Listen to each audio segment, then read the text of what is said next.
Hello everyone, good evening. Am I audible? मेरी आवाज आ रही है?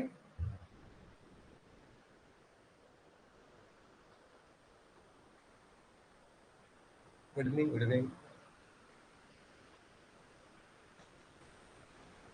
Okay, fine. So I am just waiting for other 1 to 2 minute. 5 बज के 3 मिनट हो रहा है और 5:05 वी विल स्टार्ट। नो, 5 बज के 5 मिनट में हम लोग शुरू करते हैं।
Okay, good evening. चलिए शुरू करते हैं, ठीक है। Let's begin with the class.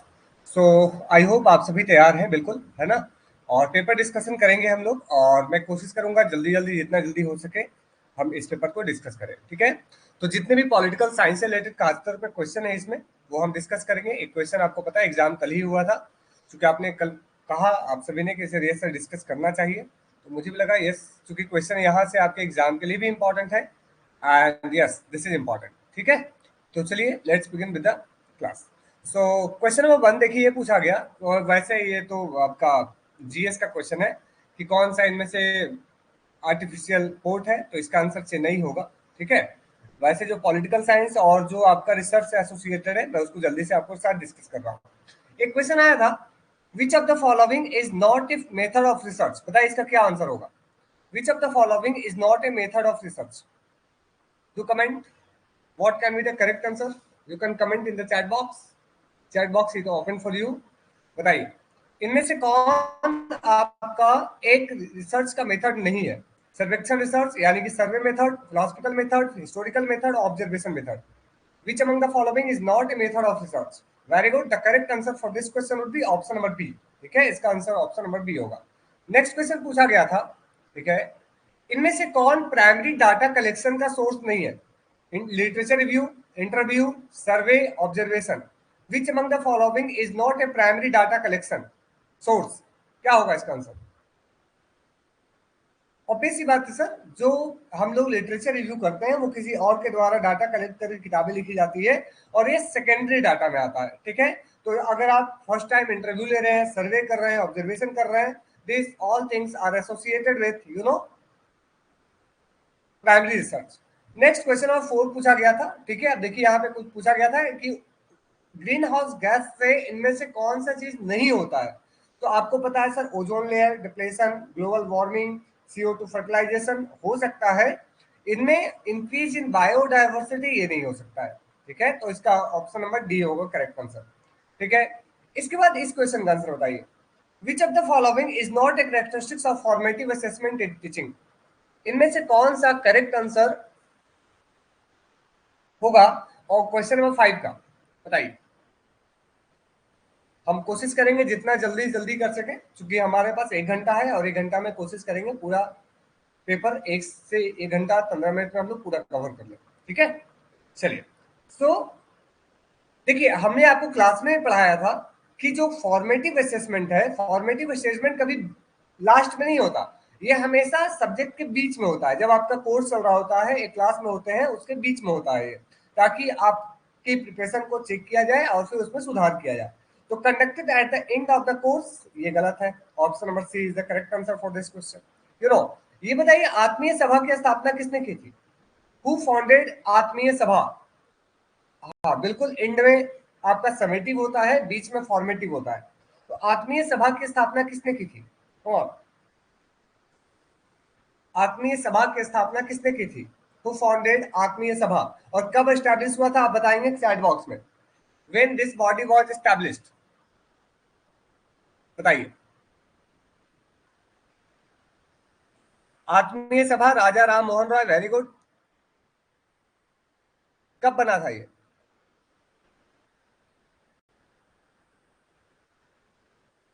तो इस बात को ध्यान दीजिएगा sir, Atmiya Sabha was founded by Raja Ram Mohan Roy in which year? In 1815, 1815 ईस्वी में, ठीक है, ध्यान दीजिएगा।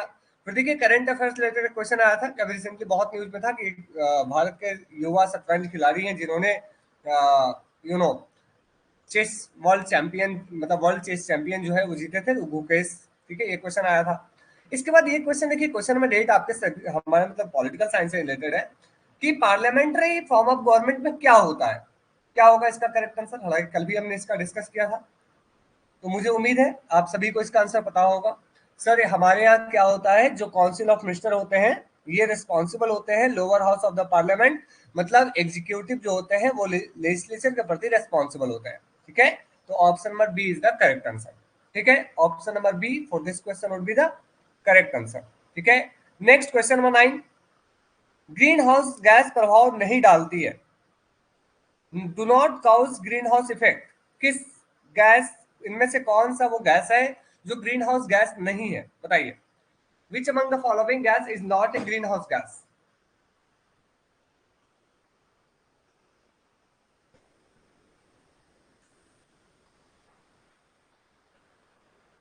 ऑब्वियस सी बात है सर। अच्छा, CO2, मतलब जो सर सबसे मेन है उसी को हटा दो, बड़ा अच्छी बात है सर। ओहो, ग्रीन हाउस इफेक्ट इनमें से कौन सा गैस नहीं क्रिएट करती है? ग्रीन हाउस गैस को इफेक्ट क्रिएट करने में तो सबसे इंपॉर्टेंट CO2 ही है, बताइए। Nitrous oxide, carbon monoxide, methane, क्या होगा? CO3, CO3 किसे कहते हैं? क्या सर, क्या होगा आंसर अनिवान? चलिए मैं बताता हूं, मीथेन ग्रीन हाउस गैस है, carbon dioxide green house gas है, नाइट्रस ऑक्साइड NO2 जो है वो ग्रीन हाउस गैस है, carbon monoxide is not a green house effect, not a green house gas, ठीक है। Carbon monoxide is the correct answer, ठीक है। नेक्स्ट क्वेश्चन, अब देखिए एक क्वेश्चन आया था कि एशियन बिलियर्ड चैंपियनशिप कहाँ हुआ था, तो ये रियाद में हुआ था, ठीक है। ये एक क्वेश्चन आया था 11 नंबर, शीत ऋतु में तमिलनाडु में होने वाली वर्षा का क्या प्रकार है, इसको चेक करना होगा, आप सभी भी चेक कर लीजिएगा, मतलब ये वैसे this is part of geography, तो इसको देख छोड़ते हैं। फिर एक क्वेश्चन आया था कि भारत में वन्य जीव मतलब वाइल्ड लाइफ प्रोटेक्शन एक्ट जो है वो कब पास हुआ था, तो this act was passed in which year? 1972, आप लोगों को याद होगा सर, ये एक्ट भारत में 1972 में आया था, ठीक है, 1972। नेक्स्ट, ये आया था क्वेश्चन, मैच द फॉलोइंग, अगर आप इसे ध्यान से पढ़ें तो Adam Smith, Thomas Malthus, Lewis, Samir Amin, बताइए क्या होगा आंसर? ABCD, do it.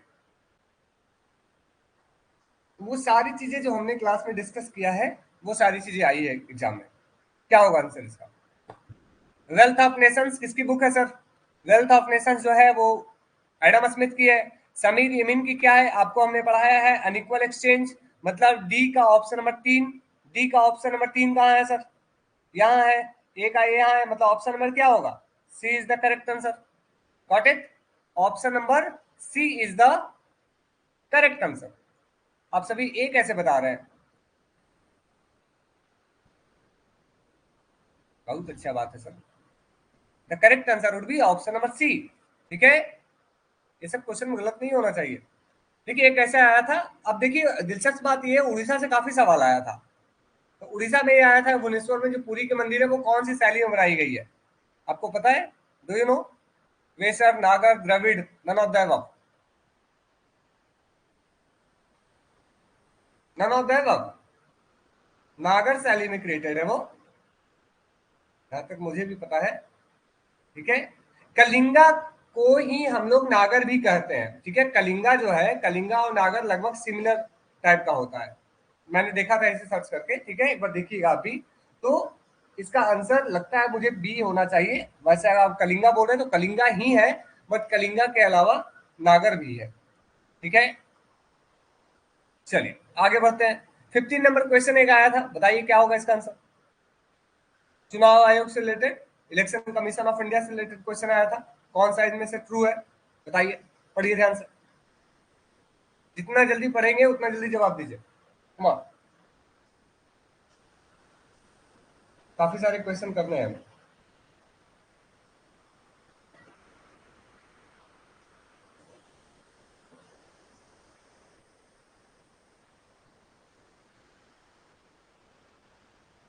चलिए, तो देखिए यहाँ पे क्या है, it has authority to disqualify the candidate, it is a permanent body that cannot be dissolved, it is appointed as a prime minister, appointed by the prime minister, it only operates during election period। तो ये तो गलत है, ये भी गलत है।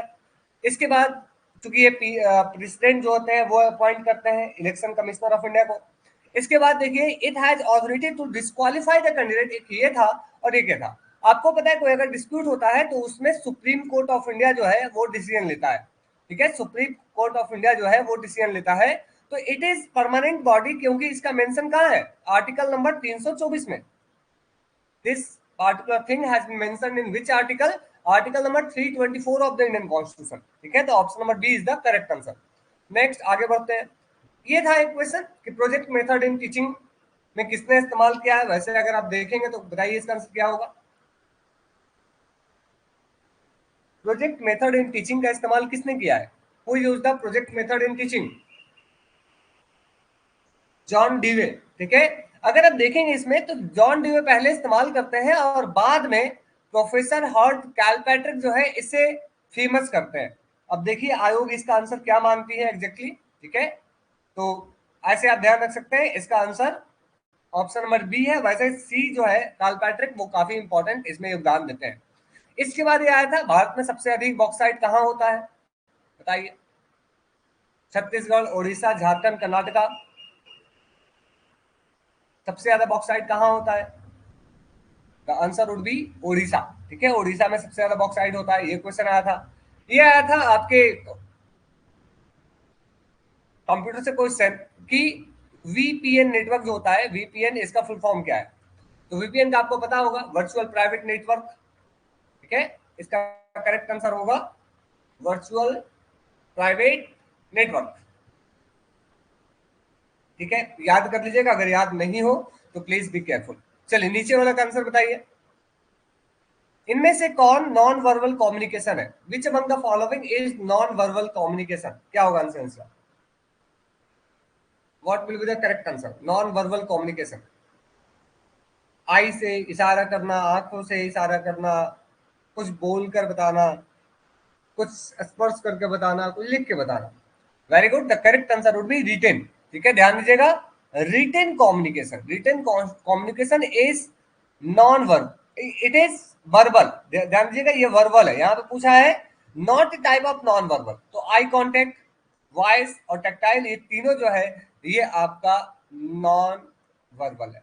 ठीक है, not a type of non verbal, written communication. चलिए आगे बढ़ते हैं। नेक्स्ट, अब देखिए आया था in union budget 2025-26 the largest source of earning estimated come from, इसका वैसे आप चेक कीजिएगा एक बार। According to me the answer should be option number C. ठीक है, जीएसटी। आगे बढ़ते हैं। एक क्वेश्चन ये आया था आपके इस एग्जाम में कि ग्लोबल एआई समिट जो हुआ था रिसेंटली भारत मंडपम न्यू दिल्ली में हुआ था, ये सही है। Singapore, Denmark, United States of America are among the highest rated AI and India performance is relatively strong. अब देखिए जो सेकेंड स्टेटमेंट है इसमें थोड़ा डाउट इसलिए है कि भारत का जो परफॉर्मेंस है वो रिलेटिवली स्ट्रांग है, किससे, Singapore, Denmark and United states से है क्या, तो इसमें थोड़ा डाउट है। ठीक है, हमें पता है कि बाकी जो कंट्रीज हैं वो कहीं कहीं भारत से आगे है। ठीक है, तो खैर अब देखिए आयोग इसका आंसर क्या मानती है। आगे बढ़ते हैं। नेक्स्ट क्वेश्चन नंबर 22, इसका बताइए, ये तो पता होगा आप लोगों को।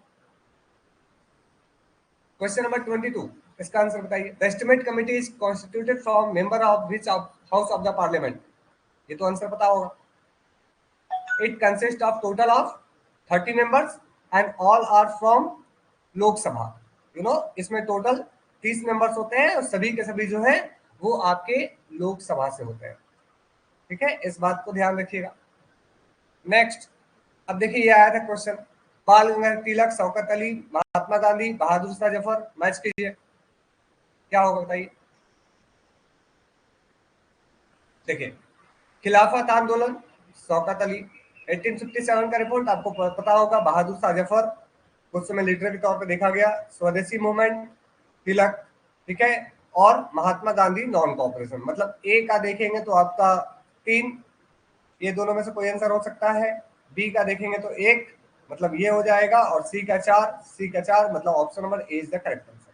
ठीक है, clear, option number A is the correct answer. ठीक है, आगे बढ़ते हैं। अब देखिए ये पूछा गया था method of collection primary data are, इनमें से कौन प्राइमरी डाटा है। तो आपको पता है सर, केस स्टडी अगर आप कोई करते हैं, मेल क्वेश्चन बनाते हैं, शेड्यूल बनाते हैं, ठीक है, ये तीनों जो है वो प्राइमरी डाटा सोर्स का कलेक्शन का मेथड है। लेकिन ऑनलाइन सोर्स आप गूगल करते हैं, गूगल करके आपने कुछ भी ले लिया, तो वो प्राइमरी सोर्स हो सकता है क्या। आपने गूगल करके कुछ भी ले लिया तो that is not primary source. ठीक है, तो A B D is the correct answer, option number C. Next, आगे बढ़ते हैं। अब देखिए आपको हमेशा हम क्या मैं हमेशा आपको क्या करवाता हूँ, ई ज्ञान कोश। ठीक है, अगर आपको याद हो तो इग्नू की मटेरियल में हमेशा बोलता हूँ आप लोग पढ़िए। तो ई ज्ञान कोश से देखिए क्वेश्चन आ गया कि ये किस ईयर जो है वो मतलब लॉन्च किया गया ई ज्ञान कोश 2005 में, लेकिन ये किस इंस्टीट्यूशन से के द्वारा किया गया। तो आपको पता है सर, इसमें इग्नू की मटेरियल्स होती है, ई ज्ञान कोश के वेबसाइट से आती है, तो correct answer would B IGNOU. ठीक है, नेक्स्ट क्वेश्चन नंबर 26 आ गया कि मखाना बोर्ड कहाँ सेटअप किया जाने वाला था, किया जाने वाला है। तो ये तो काफी न्यूज में था। ठीक है, तो इसका आंसर हो जाएगा बिहार। नेक्स्ट, ये देखिए क्वेश्चन आया था, which new drug approved by FDA. हालांकि इसका आंसर एक बार चेक कीजिएगा आप, according to me answer should be option number C और डी, सी डी में कोई एक होगा। ठीक है, चलिए इसके बाद 28 नंबर क्वेश्चन आया था कि जब जवाहरलाल मतलब सुभाष चंद्र बोस रिजाइन करते हैं 1938 में इंडियन नेशनल कांग्रेस में, तो कौन बनते हैं उसके प्रेसिडेंट। आपको पता है, do you know, do you know the correct answer for this question.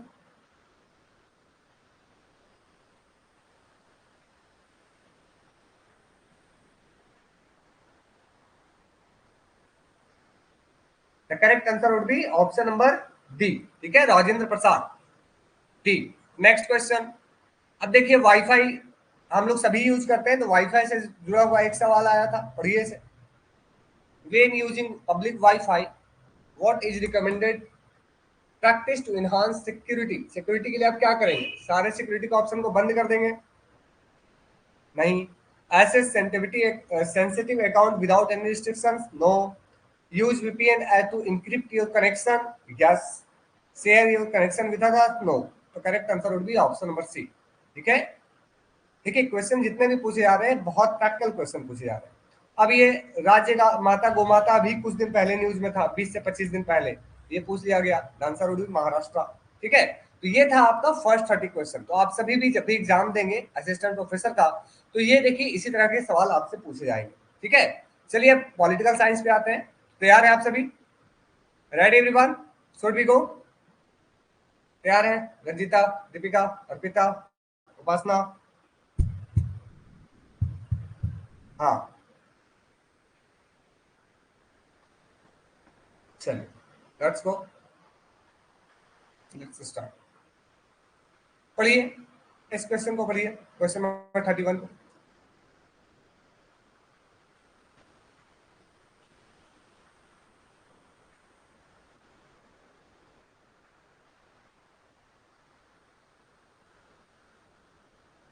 Which of the following are main aim of behavioralism according to David Stern? कौन सा मेन एम है। तो अगर आप देखेंगे तो behavioural studies aim at verification use of technique and model building only. क्या ये सिर्फ और सिर्फ वेरिफिकेशन की बात करता है, यूज ऑफ टेक्निक की बात करता है, मॉडल बिल्डिंग की बात करता है। आपको पता है टोटल 8 फाउंडेशन स्टोन की बात की थी हमने, याद है कुछ, we have discuss about total 8 foundation stone. फिर यहाँ पे है the quantification, systematisation, integration, regularities are the main elements of behavioural studies, yes of course. तो option number B is the C is the correct answer, only 2। ठीक है, ये question आया था, एक बजट से क्वेश्चन आया था, इसे पढ़िए। इंसर्ट स्टेम, मैंने पहली बार ऐसा क्वेश्चन देखा है, insert stem something like that, but again पूछा गया है कौन सा सही है, बताइए, पढ़िए।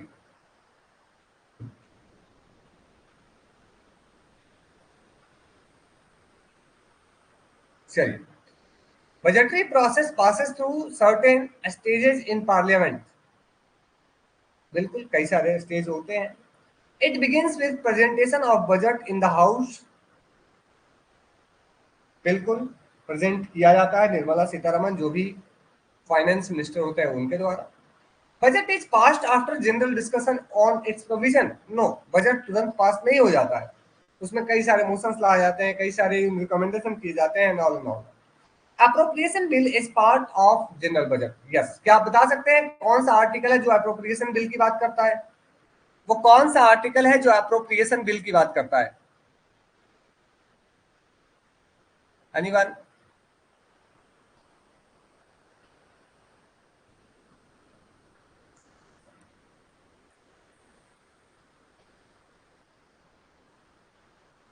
अप्रोप्रिएशन बिल की बात कौन सा आर्टिकल करता है? आर्टिकल नंबर 114, 117 फाइनेंस बिल की बात करता है, ठीक है। Article number 117 discuss about finance bill, और आर्टिकल नंबर 114 जो है वो बात करता है अप्रोप्रिएशन बिल की, ठीक है। तो ये ध्यान रखिएगा, ऐसे ऐसे सवाल आपसे एग्जाम में भी पूछे जा सकते हैं, ठीक है। तो इसमें हो गया finance bill is a tax bill of taxation, no, मतलब एक, दो और चार सही है, the correct answer would be option number C, ठीक है। इस क्वेश्चन में the correct answer would be option number C. Next पूछा गया था कि किसने डिफाइन किया है nation as a community of sentiment which would adequately manifest itself in a states of its own। तो इसका आंसर अगर आप देखेंगे तो करेक्ट आंसर होगा ऑप्शन नंबर डी, ठीक है। Max weber is the correct answer, इस क्वेश्चन का करेक्ट आंसर होगा ऑप्शन नंबर डी, यानी कि मैक्स वेबर ने इस बात को कहा है, ठीक है, एग्जैक्ट। आगे बढ़ते हैं। अब देखिए कितना आसान क्वेश्चन पूछा गया था, फंक्शनल फॉरेंसिक, ये आप सबको पता होगा, एफडब्ल्यू टेलर, ये हमने पढ़ाया है कई बार, एटम फॉर पीस, आइजनहोवर की ये कॉन्सेप्ट है, you know. Cuba missile crisis के टाइम में कौन थे सर? जॉन एफ कैनेडी, अगर आपको याद हो तो, ठीक है। इसके बाद इनमें से कौन पॉलिटिकल डेवलपमेंट की से एसोसिएटेड थिंकर नहीं है? तो जोसेफ ला पालमबोरा है, जोसेफ नाई, लुसियन पाई है, यू नो, जेम्स कॉलमैन है, अरेन लिजफार्ट नहीं है, अरेन लिजफार्ट जो है ये नहीं है, ठीक है। आगे बढ़ते हैं। इसके बाद देखिए क्वेश्चन पूछा गया था कि given two statements about the foreign policy of India, it is policy of peace, friendship, peaceful coexistence and bridge between power blocs, ये पावर ब्लॉक्स के between peace, friendship and peaceful coexistence की बात करता है। नेक्स्ट है is opposes imperialism, racism and colonialism. अब देखिए यहाँ पे इस क्वेश्चन में ऐसा लग रहा है सर दोनों सही है, ठीक है, बट पहला स्टेटमेंट में लिखा है पावर ब्लॉक, क्या भारत ये बात करता है कि सिर्फ पावर ब्लॉक्स के बीच में हम फ्रेंडशिप, पीसफुल कोएग्जिस्टेंस और पॉलिसी ऑफ पीस की बात करेंगे, ठीक है। तो ये क्वेश्चन थोड़ा सा मेरे अनुसार ट्रिकी है। अब ये आयोग जो मानेगा कि किस सेंस में वो डिस्कस किया है इस क्वेश्चन को, वो सही होगा, ठीक है। आयोग मतलब जो यूपी का हायर एजुकेशन कमीशन है, अब वो डिसाइड करे वो, हालांकि स्टेटमेंट बी बिल्कुल सही है, स्टेटमेंट वन सही भी हो सकता है, गलत भी हो सकता है, ठीक है। क्योंकि अब क्या मानते हैं वो, क्योंकि भारत तो सबके लिए एक समान की बात करता है, ऐसा नहीं है कि अमेरिका के साथ वो सिर्फ अपना friendship, peace treaty and peaceful coexistence की बात करता है, ठीक है। चलिए आगे बढ़ते हैं। नेक्स्ट है, अब देखिए कुछ केसेस हैं उनको दिया था क्रोनोलॉजी में अरेंज कीजिए, ठीक है। अब देखिए ये आपसे एग्जाम में कई बार कहा जाता है कि आप जितने भी केसेस हैं उनको अच्छे से याद कर लीजिए। Kesavananda Bharati case, Golaknath case, Minerva Mills case और सज्जन सिंह केस। तो अगर आपको याद हो तो बताइए ये सब केस कब हुआ था, केशवानंदा भारती कब हुआ था, कौन बताएंगे? केशवानंदा भारती केस कब होता है? What was the year of Kesavananda Bharati case?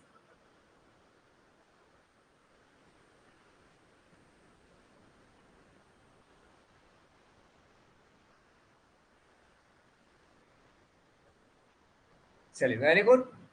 सबसे पहले देखने को मिलता है केशवानंदा भारती केस 1973, उसके बाद गोलकनाथ केस, बताइए। गोलकनाथ केस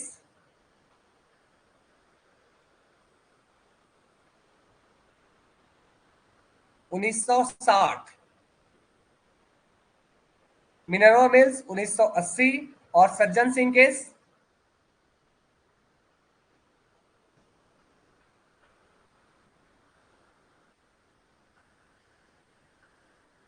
बताइए। 1965, 1951, 1951, 65 में हुआ था अकॉर्डिंग टू मी। अच्छा एक बार मैं चेक कर लेता हूँ इसका answer. Kesavananda Bharati case, Golaknath case, Golaknath 1967 में होता है, आप सभी गलत बता रहे हैं। 1967 में है गोलकनाथ केस, ठीक है। 1960, अच्छा ठीक है मैं चेक कर लेता हूँ एक बार, प्लीज वेट, ठीक है। गोलकनाथ केस 1967 में होता है, मिनर्वा मिल्स 1980 में होता है, Sajjan Singh case 1951। Let me check one.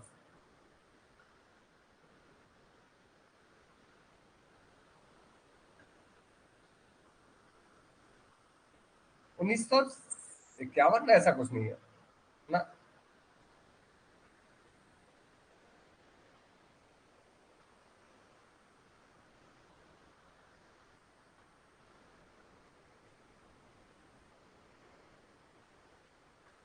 क्यों? 1967, ठीक है। गोलकनाथ तो 1967 है, ये 65 है। तो अगर आप मैच करेंगे तो क्या हो जाएगा, सबसे पहले हो जाएगा आपका 4, फिर हो जाएगा 2, फिर हो जाएगा आपका 1, फिर हो जाएगा 3, 4 2 1 3, 4 2 1 3। The correct answer would be A, ठीक है। The correct answer would be option number A, ठीक है, ठीक है। ध्यान दीजिएगा, option number A is the correct answer. Next question ये आया था, nationalism is a way of corporate thinking, corporate feeling and corporate living, who has given this definition? क्या होगा बताइए, what will be the correct answer for this question?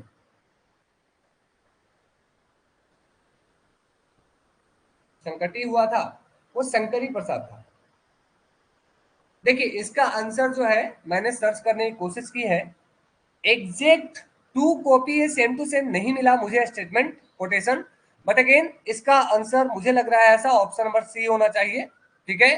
D Rabindranath Tagore भी ऐसी बात करते हैं, लेकिन एग्जैक्ट मुझे अभी आंसर नहीं मिला है, तो सी भी हो सकता है, ए भी हो सकता है। अब आयोग जो है किसके साथ जाता है वो देखना होगा, ठीक है।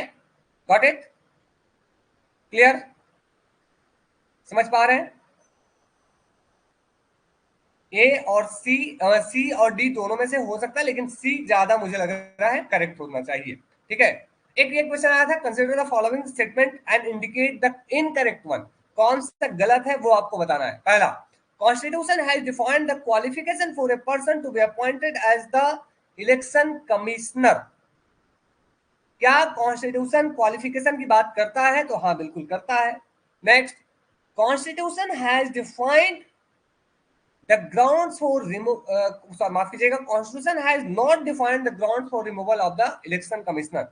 इलेक्शन कमिश्नर को कैसे रिमूव किया जाएगा, क्या इसके ग्राउंड्स के बारे में कुछ भी बातें नहीं लिखी गई है? तो ऑब्वियस बात है सर, इसमें कुछ ना कुछ लिखा गया होगा, ठीक है, लिखा गया है कि अगर वो ठीक से काम नहीं करते हैं, माल फंक्शन करते हैं ऑल, तो यहाँ पे ध्यान दीजिएगा ऑप्शन नंबर बी जो है वो गलत है, तो इसका आंसर सी होना चाहिए। वैसे इस क्वेश्चन को देखिए अब आयोग क्या मानता है, ठीक है। ऑप्शन नंबर ए जो है वो सही है ना, स्टेटमेंट वन, ये स्टेटमेंट वन सही है कि क्वालिफिकेशन डिफाइन किया गया है, सही है। यहाँ पूछा है कौन सा गलत है, कौन सा गलत है, तो स्टेटमेंट नंबर बी गलत है, ठीक है। Statement number B is false, तो option number C is the correct answer, ठीक है। वैसे आप देखिएगा एक बार क्या होता है फिर। अब देखिए एक क्वेश्चन आया था जो अक्सर पढ़ाया गया आपको, इंटीग्रल व्यू और मैनेजरियल व्यू, बताइए क्या होगा आंसर, पढ़िए बताइए। Who among the following do not support the integral view of administration?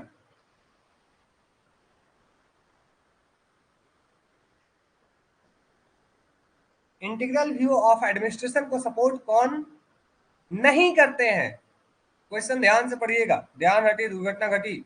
ध्यान दीजिएगा, हर्बर्ट साइमन लूथर गुलिक नहीं करते हैं, ये मैनेजरियल व्यूज है। एल टी वाइट जो है इंटीग्रल्स है, तो करेक्ट आंसर होगी 2 और 3, 2 एंड 3, यानी कि correct answer would be option number C. ठीक है, option number C is the correct answer. Next question, ये देखिए, who hold that India's moral values also provided the basic for conduct of its foreign policy on principles of peaceful coexistence and unity in diversity. ये किसकी statement है? तो आपको ध्यान रखना होगा सर, ये स्टेटमेंट राजीव सिकरी की है। क्या है? This is famous statement of Rajiv Sikri. Next, ये आया था, अब देखिए, which of the following is are function of the municipalities in India. अगर आप इस क्वेश्चन को सर्च करेंगे, ठीक है, तो आपको एग्जैक्ट वर्ड टू वर्ड सब कुछ नहीं मिलेगा। तो इस क्वेश्चन में दोनों सही हो सकता है, बट अगेन देखिए अब आयोग क्या डिसाइड करता है। ठीक है, आयोग क्या डिसाइड करेगा वो आयोग निश्चित करेगा, बट अगेन अब इसको मैं कंफर्म नहीं बता सकता कि इसका एग्जैक्ट आंसर क्या होगा, क्योंकि regulation of use land use ये बात लिखी गई है, इकोलॉजिकल एस्पेक्ट ये भी लिखा है, लेकिन यहाँ पे है cultural activities and running of industries, ये same to same as it is बातें नहीं लिखी गई है। ठीक है, तो अब देखिए वो क्या करते हैं, हालांकि क्रक्स देखेंगे तो दोनों हो सकता है। आगे देखिए, ये बताइए, dictatorship of proletariat, communist party, hegemony and new working class, क्या होगा इसका आंसर? पढ़िए। तो अगर आप देखेंगे तो डिक्टेटरशिप ऑफ द प्रोलेटेरिएट की बात कौन करते हैं सर? कार्ल मार्क्स करते हैं। कम्युनिस्ट पार्टी की बात कौन करते हैं सर? लेनिन करते हैं। हेजेमनी की बात कौन करते हैं? ग्रामसी करते हैं। और न्यू वर्किंग क्लास की बात कौन करते हैं? टॉम बॉटमोर करते हैं। मतलब correct answer would be option number B. ठीक है, the correct answer would be option number B. Got it, ध्यान रखिएगा। अब देखिए next question, the future of new public administration includes, बताइए इसका आंसर क्या होगा? थिंक थिंक अबाउट इट, सोचिए इसके बारे में, क्या लगता है answer?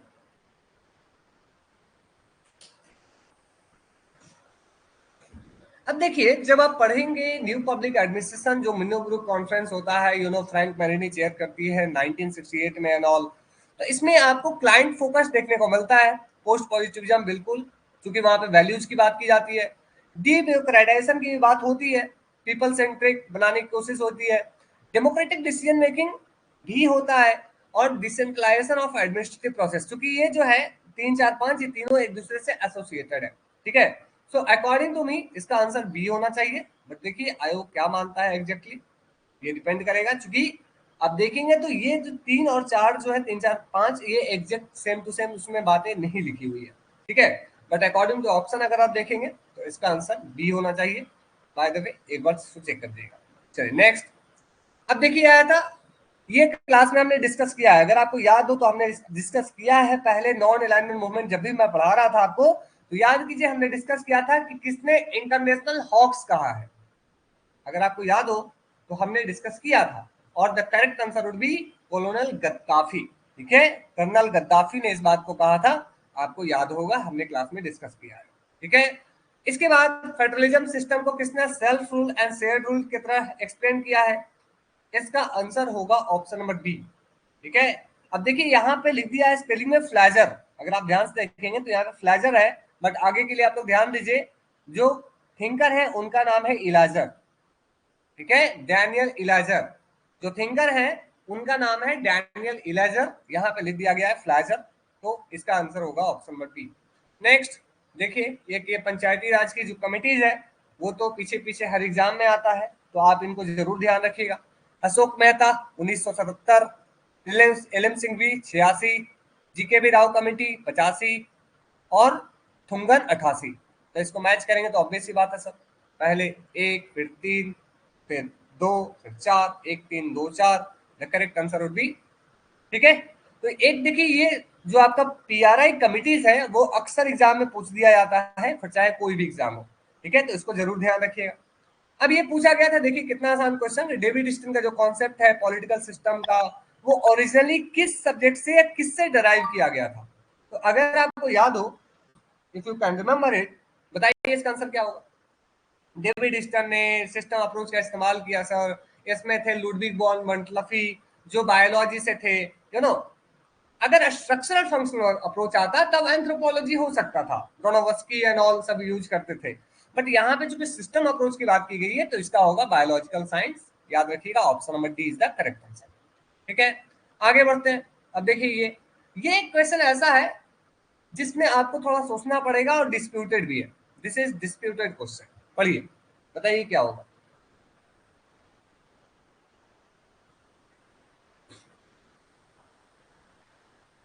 What will be the correct answer for this question? हाँ, hello Deepika, any problem? Am I audible? सब ठीक है, बताइए क्या होगा इसका।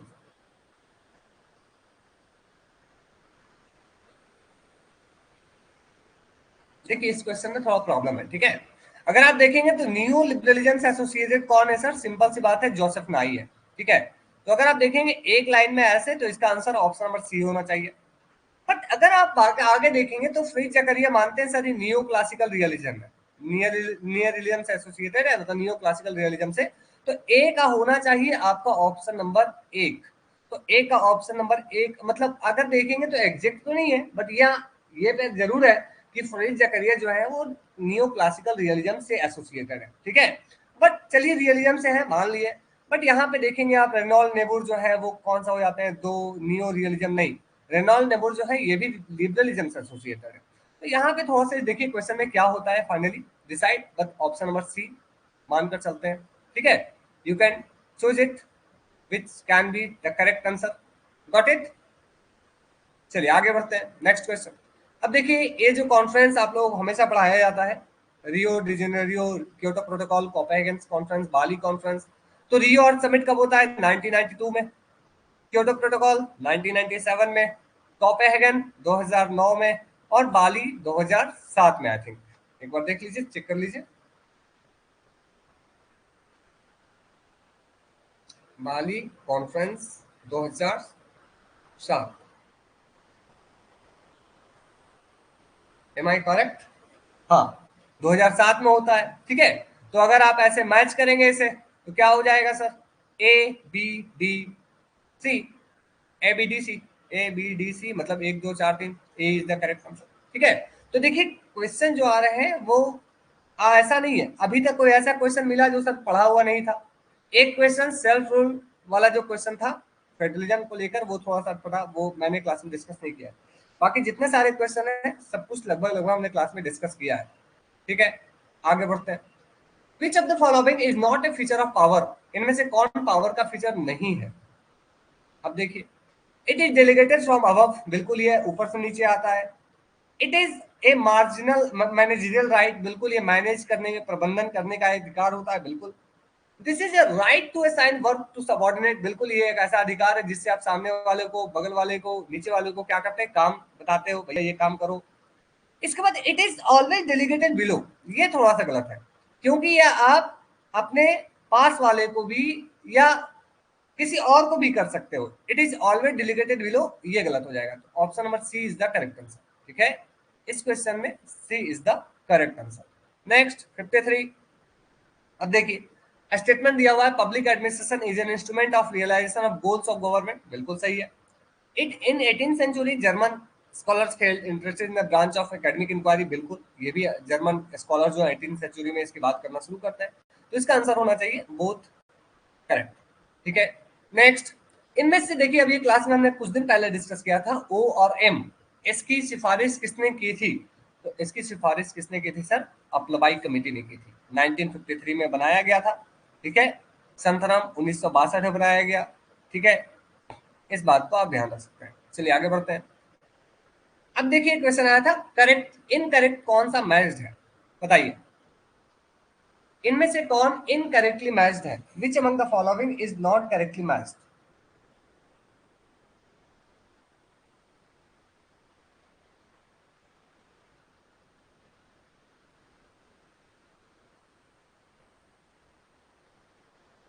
ऑब्वियस सी बात है सर, कल्चरल इंडस्ट्री। ठीक है, क्या कोई बता सकते हैं कल्चरल इंडस्ट्री की बात कौन करते हैं? कल्चरल इंडस्ट्री की बात कौन करते हैं?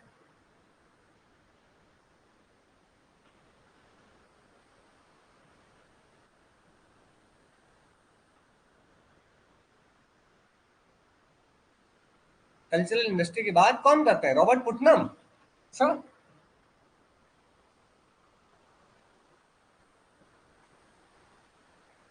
इसकी बाद इस टर्म को क्वाइन किया था एडोर्नो ने, ठीक है, थियोडोर एडोर्नो ने क्वाइन किया था, और इसके बारे में बाद में डिस्कस करते हैं अच्छे से, हॉर्खहाइमर, ठीक है, ध्यान दीजिएगा, हॉर्खहाइमर। तो इस D is the incorrect one, बाकी ऊपर के तीनों जो है वो सही है। नेक्स्ट, किसने पेरेस्ट्रोइका एंड ग्लासनोस्ट को क्वाइन किया? आपको पढ़ाया गया क्लास में, मिखाइल गोर्बाचेव, ठीक है, Mikhail Gorbachev is the correct answer. 73rd amendment act, ठीक है, 73rd amendment act seek to provide which of the following for Panchayati Raj institution. इसका आंसर देखिए तो कॉन्स्टिट्यूशनल स्टेट दिया गया, बिल्कुल। फाइनेंशियल ऑटोनॉमी की बात की गई, बिल्कुल। डिसेंट्रलाइज प्लानिंग की गई, बिल्कुल। इंपावरमेंट ऑफ मार्जिनलाइज सेक्शन, अब देखिए एग्जैक्टली अगर देखा जाए तो एससी, एसटी और स्टेट के ऊपर छोड़ दिया गया कि ओबीसी को वो रिजर्वेशन देंगे या नहीं देंगे, ठीक है। तो अगर आप देखेंगे तो इस सेंस में ये भी आपका करेक्ट होना चाहिए, ठीक है, इस सेंस में देखा जाए तो तीसरा भी करेक्ट होना चाहिए। तो इस तरह से correct answer would be option number C, ठीक है, इस तरह से देखेंगे तो इसका ऑप्शन नंबर सी होगा। अब देखिए आयोग क्या मानता है, अगर उसको लगे तो वो डी भी आंसर कर सकता है, ठीक है, but option number C can be the correct answer. चलिए नेक्स्ट, अभी एक क्वेश्चन पूछा गया था, match the following neo realism and its critics books and authors है, पढ़िए, बताइए क्या होगा।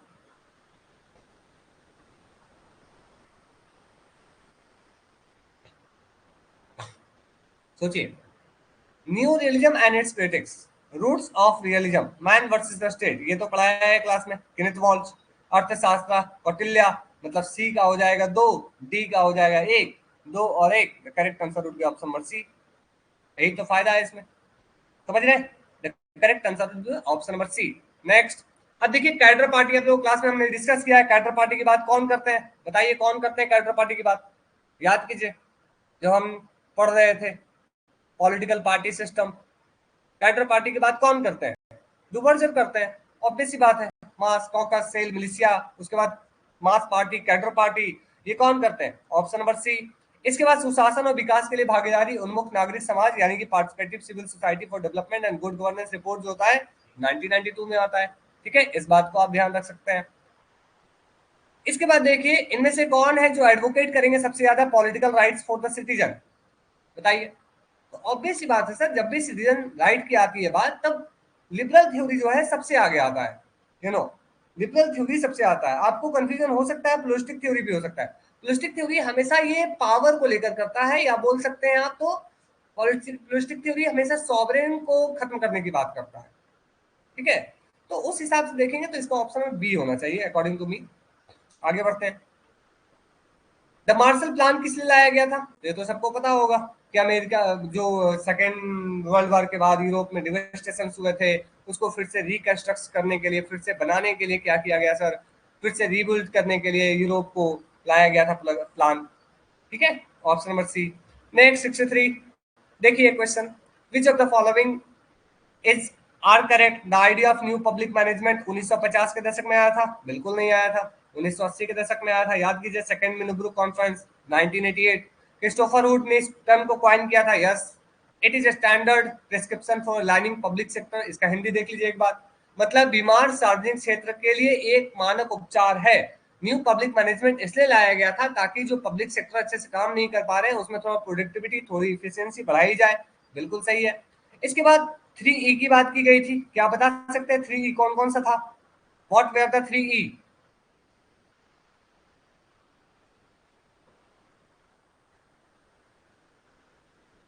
Economy, efficiency and effectiveness. Economic, efficiency और इफेक्टिव, ठीक है, इफिशियंसी और इफेक्टिव। तो ध्यान दीजिएगा ये 3E की बात की गई थी, यस। इसके बाद मैक्स वेबर क्या इसके प्रीकर्सर थे या इसके लिए क्या उग्रगामी थे? नहीं। तो option number B C D is the correct answer, याद रखिएगा, the correct answer would be option number D, ठीक है। इस क्वेश्चन का करेक्ट आंसर होगा ऑप्शन नंबर डी, ठीक है। तो देखिए क्वेश्चन कैसे आ रहा है, ठीक है। इसके बाद देखा जाए कौन से सोशोलॉजिस्ट थे जिसने इंस्पायर किया था गैब्रियल आलमंड को स्ट्रक्चरल फंक्शनल एनालिसिस के लिए, बताइए। जब जब पढ़ाया गया स्ट्रक्चरल फंक्शनल अप्रोच तब तक हमने डिस्कस किया इस थिंकर को, क्या होगा answer? The correct answer would be Talcott Parson, option number B. अच्छा नेक्स्ट, अब देखिए characteristic system of Gabriel Almond. Gabriel Almond की जब भी हमने बात बताई है तो ये हमने आपको बताया कि गैब्रियल आलमंड जो है वो कॉम्प्रिहेंसिवनेस की बात करते हैं, बिल्कुल करते हैं। वो इंटरडिपेंडेंस ऑफ सिस्टम की बात नहीं करते, वो ऑटोनॉमी ऑफ सिस्टम की बात करते हैं। ठीक है, इसके बाद existence of boundary, yes. Availability of resources, yes. तो 1 3 4 इज द करेक्ट आंसर। ठीक है, ऑप्शन नंबर ए इसका करेक्ट आंसर होगा। नेक्स्ट, अब देखिए ये एक क्वेश्चन आया था टाइप्स ऑफ टेररिज्म को लेकर। तो टाइप्स ऑफ टेररिज्म अगर आप देखेंगे तो रेवोल्यूशनरी टेररिज्म एंड सब रेवोल्यूशनरी टेररिज्म, ठीक है, मान लेते हैं।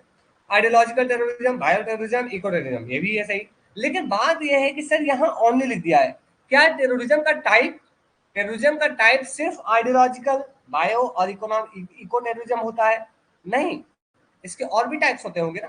तो इसका ऑप्शन नंबर ओनली ए हो सकता है सही। ठीक है, ओनली ए, यानी कि option number B is the correct answer. ठीक है, अब देखिए आयोग क्या मानता है। अब देखिए ये है, arrange the following DPSP in chronological order. तो equal justice for legal free right कब है सर? 39A में है। Separation of judiciary from executive कब है सर? आर्टिकल नंबर 50 में है। ऑर्गेनाइजेशन ऑफ विलेज पंचायत कहाँ है सर? 44 में है। और लिविंग वेजेस फॉर वर्कर्स ये कहाँ है, कौन बताएंगे?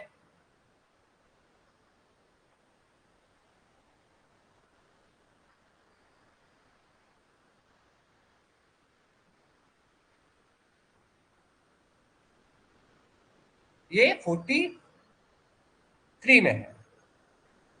ठीक है, तो अगर आप ऐसे मैच करेंगे तो क्या हो जाएगा सर? ADCB, ADC, माफ कीजिएगा सर, एक मिनट प्लीज वेट।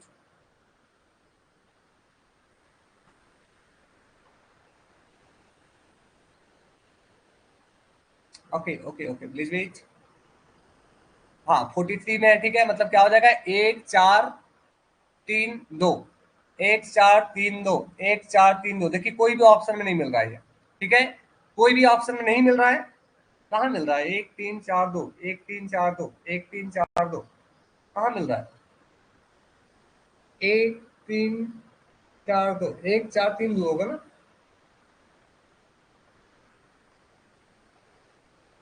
1 4 3 2 नहीं मिल रहा है ना? Are you getting matched? क्या इसमें कोई ऑप्शन मैच हो रहा है? नहीं मिल रहा। अच्छा अच्छा।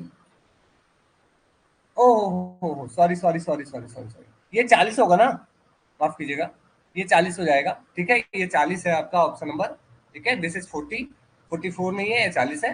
तो यहाँ पे हो जाएगा आपका equal justice and legal aid, मतलब ये हो जाएगा 1, इसके बाद हो जाएगा 3, उसके बाद हो जाएगा 4, उसके बाद हो जाएगा 2। 1 3 4 2, 1 3 4 2, option number C, very good. तो correct answer would be option number C. ठीक है, इसका करेक्ट आंसर होगा option number C. Got it? Clear? समझ पाए?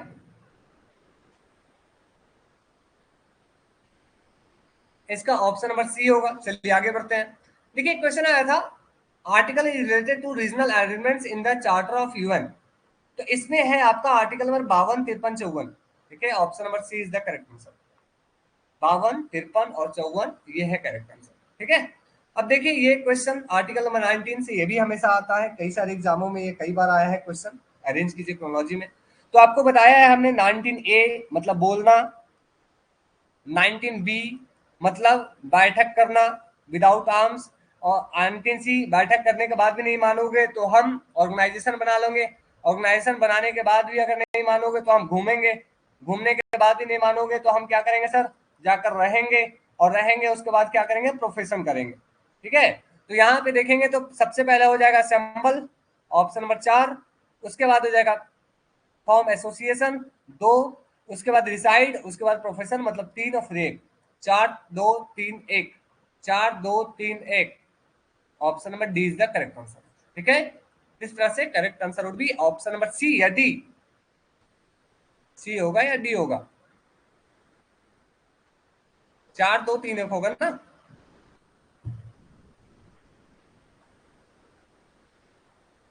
एक मिनट सर, 4 2 4 2 3 1 ठीक तो है, 4 2 3 1 ठीक है। चलिए आगे बढ़ते हैं। एक आया था क्वेश्चन, इनमें से कौन सा बॉडी 1964 में बनाया गया था, बताइए।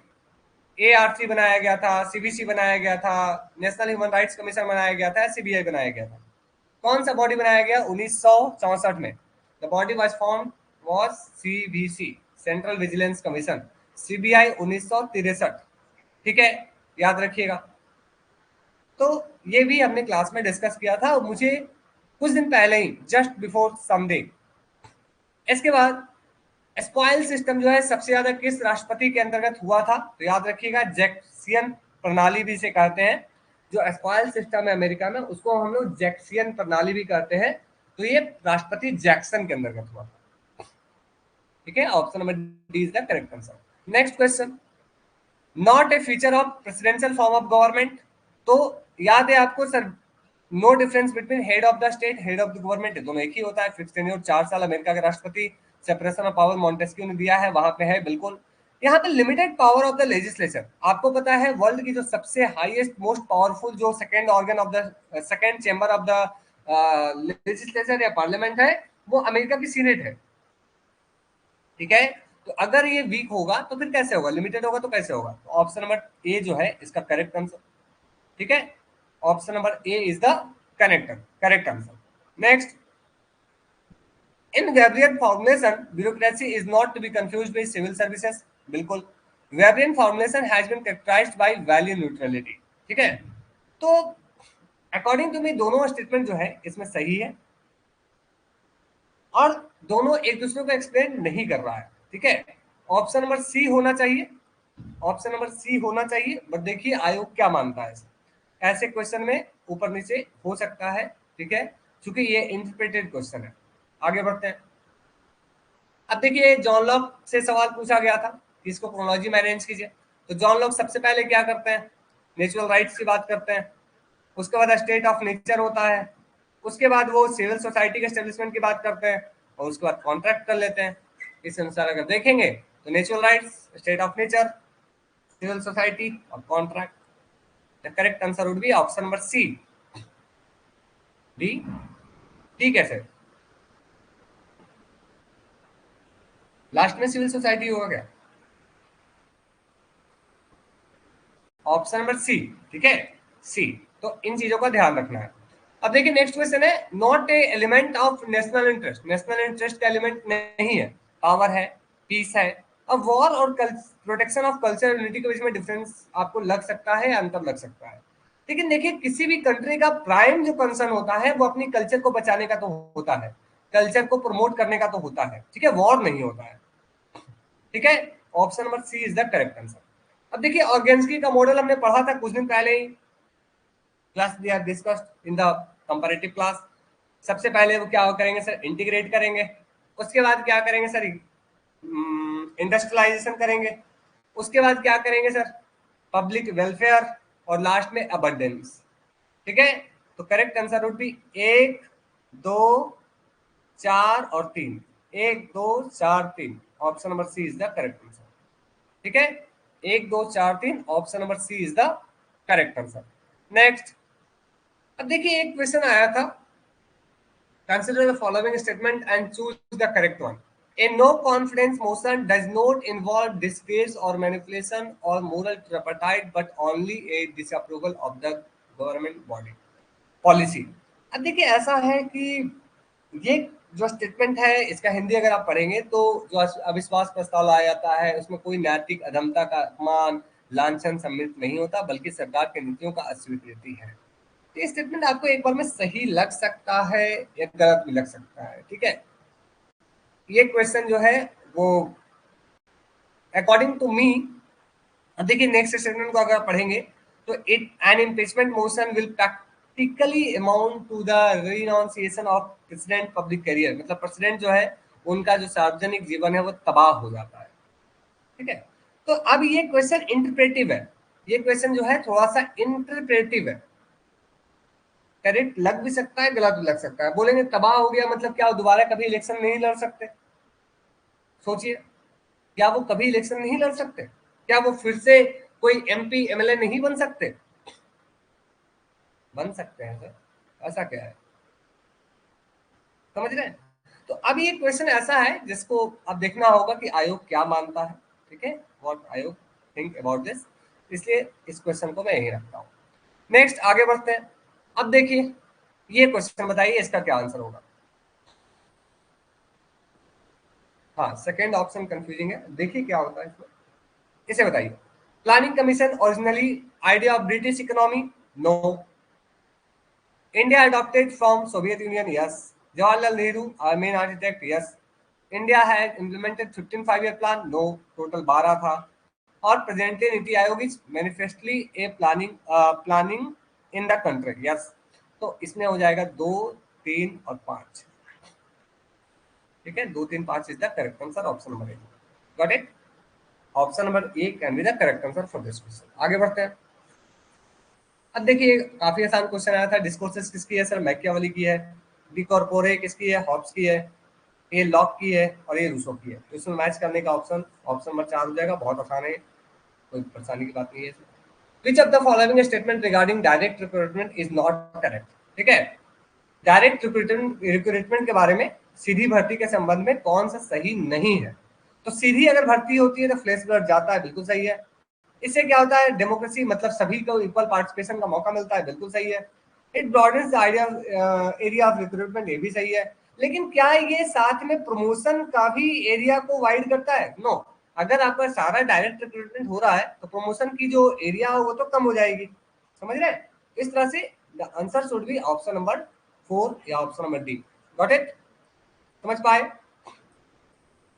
Option number D is the correct answer. Next, David Easton जो है इनमें से कौन सा जो है सुमेलित नहीं है? तो Arthur Bentley process of government सही है। Charles Merriam new aspects of politics, ये भी सही है। Please wait.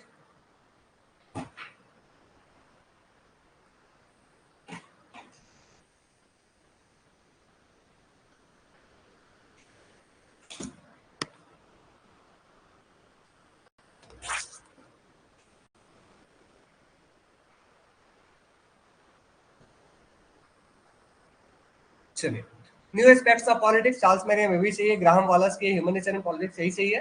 लेकिन the structure of scientific revolution जो किताब है, ठीक है, the structure of scientific revolution, ये थॉमस कुल की बुक है। तो थॉमस कुन है, उनकी बुक है, ठीक है।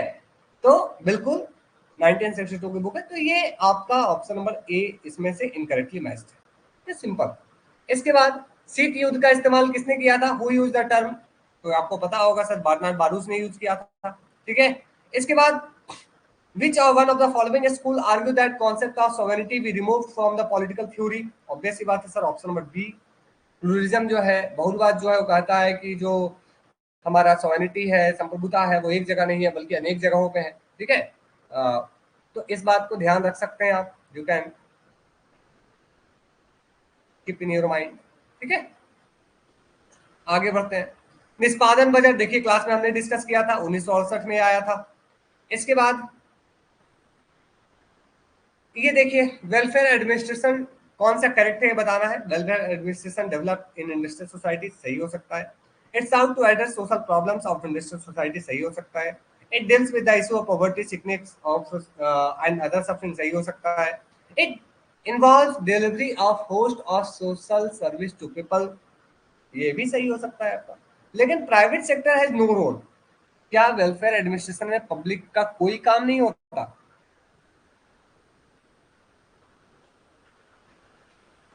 पब्लिक का कोई काम नहीं होता, ये थोड़ा सा ट्रिकी है, ठीक है। तो इस बात को ध्यान दीजिएगा, option number B is the correct answer. Option number B होना चाहिए इसका करेक्ट आंसर, ठीक है। आगे बढ़ते हैं।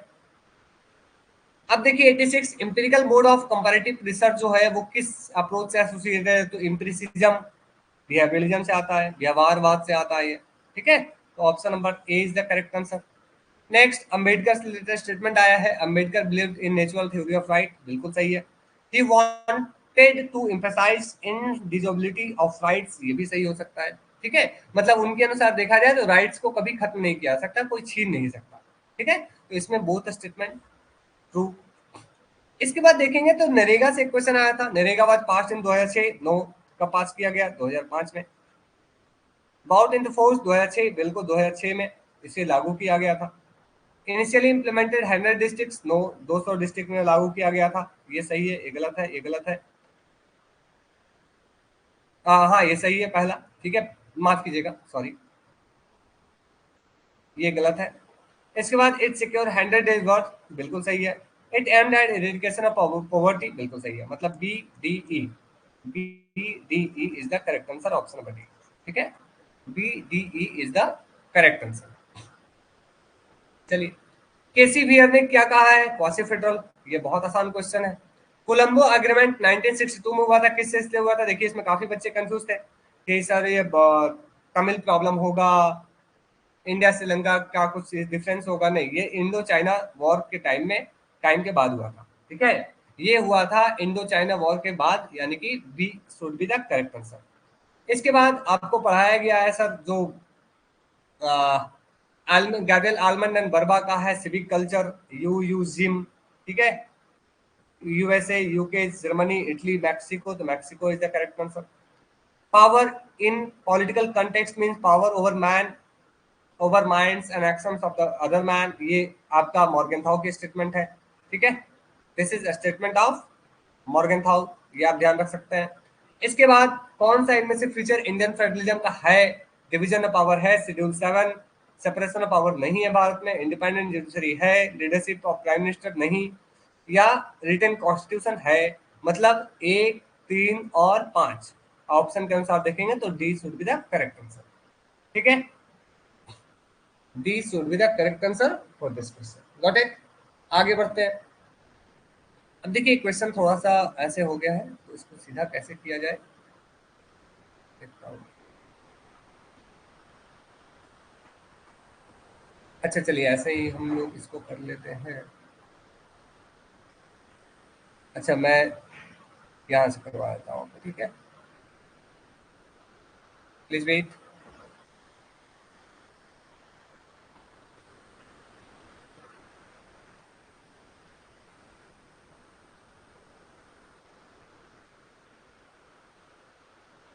चलिए कहाँ तक पहुंच गए हम लोग? क्वेश्चन नंबर 90, जूम कर देंगे, 1 मिनट प्लीज वेट, मैं स्लाइड चेंज कर देता हूँ, कोई दिक्कत नहीं है।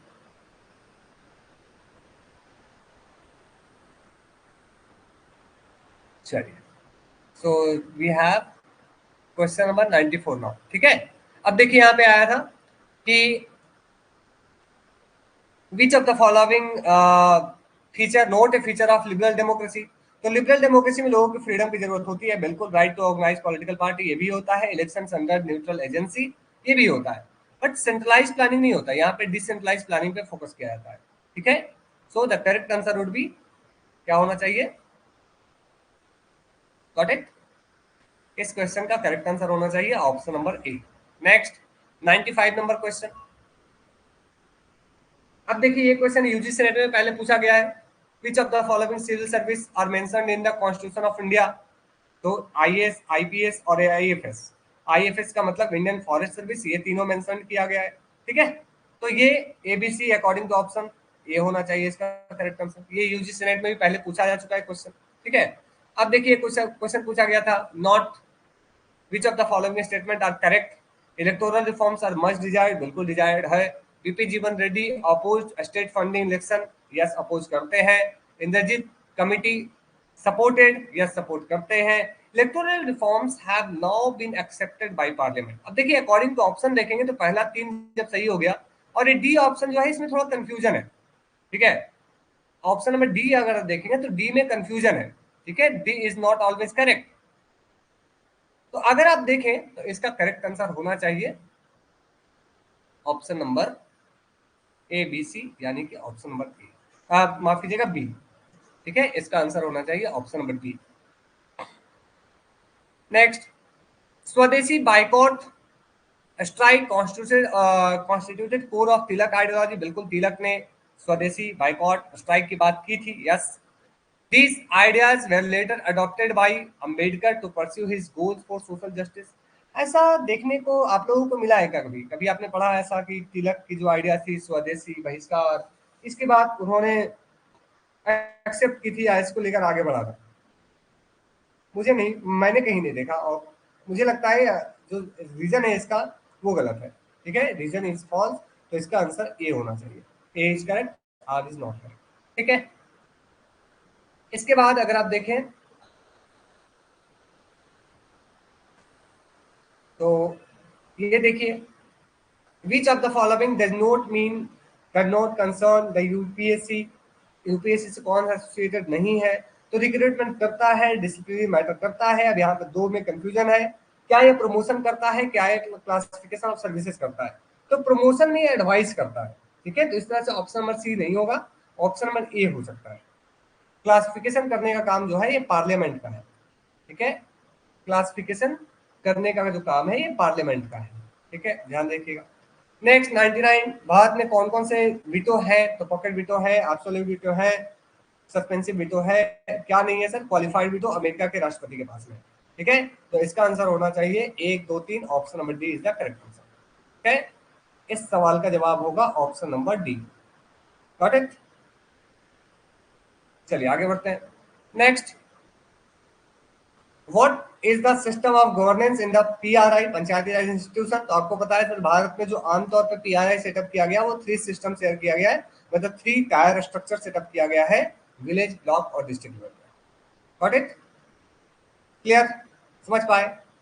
तो इस तरह से आपको क्या लगता है, what was the level of the question paper? Question paper का लेवल कैसा था? व्हाट डू यू थिंक, कैसा था क्वेश्चन पेपर? आप कितना स्कोर कर पाते हैं?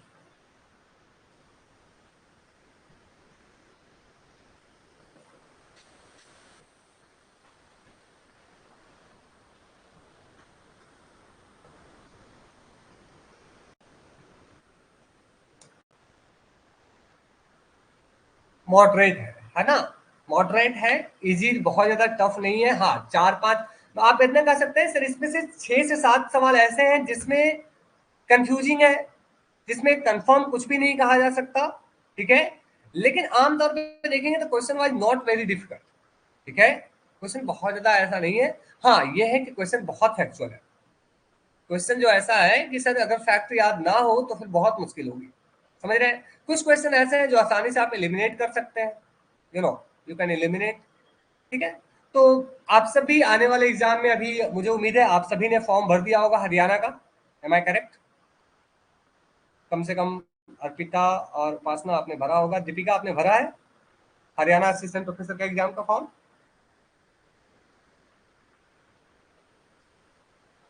तो तैयारी करनी है, ठीक है, अच्छे से। क्यों, एम आई ऑडिबल? नहीं भरा आपने, कोई बात नहीं। ठीक है, सो अभी आएगा, बहुत सारे फॉर्म आएंगे अभी, है ना? जल्दी से नेट क्लियर हो जाए, फिर जीआरएफ क्लियर हो जाए, फिर अच्छे से आप कर सकते हैं। ठीक है, so this is all about. मुझे उम्मीद है कि ये जो क्वेश्चन हमने डिस्कशन किया इससे आपको काफी हेल्प हुआ होगा। और किस तरह के क्वेश्चन आते हैं सर, अब कब आएगी यूपी की? आएगी, जल्दी आएगी, यूपी की बहुत जल्दी आएगी। आई प्रोबेबली मतलब थिंक 1 साल के अंदर आएगी। 1 साल के अंदर आएगा, क्योंकि अभी रीओपन करने की बात हो रही थी, सीट वीट बढ़ाने की बात हो रही थी, लेकिन पहले जो 2022 में भरा गया था उसको कर दिया गया, तो आएगा, जल्दी आएगा। ठीक है, so this is all about. I hope this session help was helpful. ये सेशन जो रहा वो हेल्पफुल हुआ होगा, यू नो। सर उड़ीसा में रिटन एग्जाम नहीं होती? हाँ, उड़ीसा में आपका एमसीक्यू होता है, बट कोई बात नहीं, प्रैक्टिस कीजिए, ज्यादा से ज्यादा प्रैक्टिस कीजिए, ज्यादा रिविजन रिविजन कीजिए, है ना? So this is all about Ilwa. Any question? Any doubt? Any confusion? So any सवाल? कल हम लोग मिलेंगे तो अगली सुबह, ठीक है, और विल डिस्कस पॉलिटिकल प्रोसेस। ठीक है, तो देखिए ऐसा है कि आप लोगों का सिलेबस कंप्लीट हो जाए, उसके बाद just after that we will start unit wise revision. Interview होता है ओपीएससी, हाँ इंटरव्यू होता है, बिल्कुल होता है। इंटरव्यू इसमें भी होगा, यूपी असिस्टेंट प्रोफेसर जो है, या हरियाणा का है, या जो एमपी का है, इनमें भी इंटरव्यू होता है। इंटरव्यू सब जगह होता है ना? इंटरव्यू सब जगह होता है। तो this is all about. Thank you for connecting with me in this class. Let's meet again in the next class. Keep learning, keep smiling, stay blessed, stay happy. खुश रहें, मस्त रहें, सीखते रहें, मुस्कुराते रहें, अच्छे से पढ़ाई प्रिपरेशन रिविजन करते रहें। Thank you everyone, thank you, मिलते हैं नेक्स्ट क्लास में। Thank you.